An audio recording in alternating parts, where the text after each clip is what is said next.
नई किराएदारनी। एक काम करना नहीं आता तुम्हें? सारे घर में धूल हो रही है, कभी सफाई भी कर लिया करो।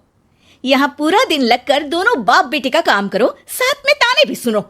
जब मैं बोलती हूँ कि ऊपर वाले पोर्शन में किराएदार रख लो, अरे सफाई भी रहेगी, पैसे भी आएंगे, तब तो किसी को मेरी बात सुनी नहीं होती। हो गया टैप रिकॉर्डर शुरू। ये कहते हुए राज घर से बाहर निकल जाता है, जिसके बाद शिविन अपने कमरे से निकलकर नेहा के पास आता है। क्या यार मम्मी, कितनी बार बोला है टाइम से उठा दिया करो, हो गया ना मैं कॉलेज के लिए लेट। दुनिया की सारे गधे घोड़े बेचकर तो तू सोता है, पता भी चलता है तुझे कि मैं कितनी बार उठाने आती हूँ। बस दोनों बाप बेटों को घर से निकलते हुए लेट होने की फिक्र है, वापस आते हुए कितना भी लेट हो जाए कोई फिक्र नहीं। ओहो मम्मी, ओवर एक्टिंग मत किया करो। माँ की बातें अब ओवर एक्टिंग ही तो लगेगी ना, मेरी तो कोई फीलिंग्स ही नहीं है। क्या करूं, मर जाऊं क्या मैं? ओफो मम्मी, जा रहा हूं मैं, बाय। शिविन चला जाता है और नेहा बेचारी किलस्ती अपने घर के कामों में लग जाती है। इसी तरह चलती है नेहा की जिंदगी, जिसमें उसके ज्यादा बोलने वाली आदत की वजह से उसका पति और बेटा उसकी फीलिंग्स की कदर किए बिना हमेशा उससे दूर भागते रहते हैं। पूरा दिन घर में अकेले रहो और जब पति या बेटे से बात करने जाओ तो उनके नखरे अलग। अब मुझे ही कोई अच्छा किराएदार ढूंढना पड़ेगा। इसी के साथ नेहा किराएदार की खोज शुरू कर देती है, जिसके कुछ महीनों बाद दूसरे शहर से यहाँ पढ़ने के लिए आई निम्मी घर ढूंढते हुए नेहा के पास आती है और वो उसे किराए पर रख लेती है। अगली सुबह हमेशा की तरह राज और शिविन अपनी जल्दी में होते हैं कि निम्मी वहां आ जाती है। दीदी, थोड़ी चीनी मिलेगी, वो कल ना राशन लाने का समय ही नहीं मिला। निम्मी को देखते ही दोनों बाप बेटे की जल्दी वहीं खत्म हो जाती है और वो निम्मी को इम्प्रेस करने की रेस में भागने लगते हैं। अरे मम्मी को क्यों परेशान करना, मैं हूं ना।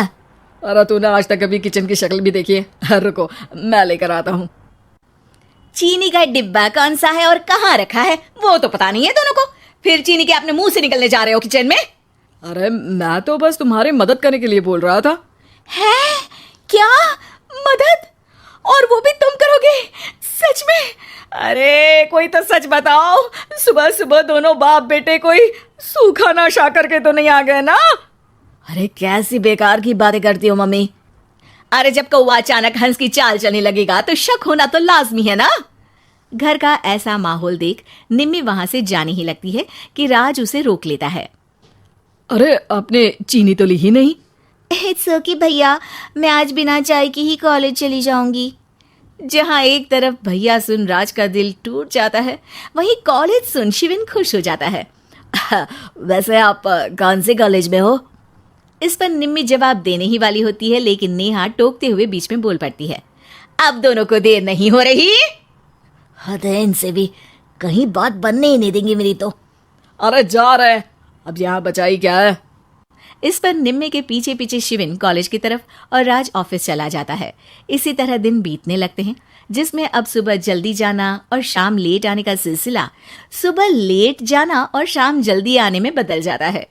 एक शाम वो दोनों समय से पहले ही घर वापस आ जाते हैं, जिन्हें देख नेहा हैरान रह जाती है।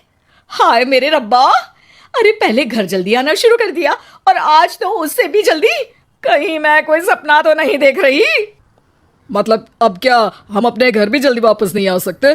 अरे घर तो कितने सालों से तुम्हारा ही है, पर लगता है कि अपना ही है, इस बात का एहसास अब हुआ है। वो सब ठीक है मम्मी, निम्मी कहाँ है? जरा उसे बर्थडे विश तो कर दूं।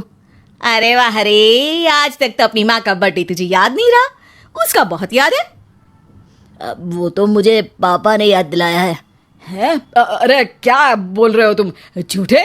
नहीं बेबी, देखो मुझे तो तुम्हारा बर्थडे भी याद नहीं रहता, तो उसका कहाँ से याद रहेगा मुझे?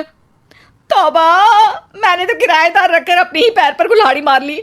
बेटा तो बेटा, यहाँ तो बाप भी किसी से कम नहीं है। इतनी देर में निम्मी भी घर वापस आ जाती है, जिसे देखते ही शिविन हैप्पी बर्थडे गीत गाता हुआ उसके पास चला जाता है। हैप्पी बर्थडे निम्मी। बताओ आज क्या चाहिए तुम्हें? हाँ हाँ मांग लो ना इसकी जान। अरे नहीं नहीं, मुझे कुछ नहीं चाहिए, बल्कि मैं तो आज आप लोगों को कुछ देने आई हूँ। क्या क्या देने आई हो? निम्मी अपनी बैग में से मिठाई का डिब्बा और शादी का कार्ड निकालती है।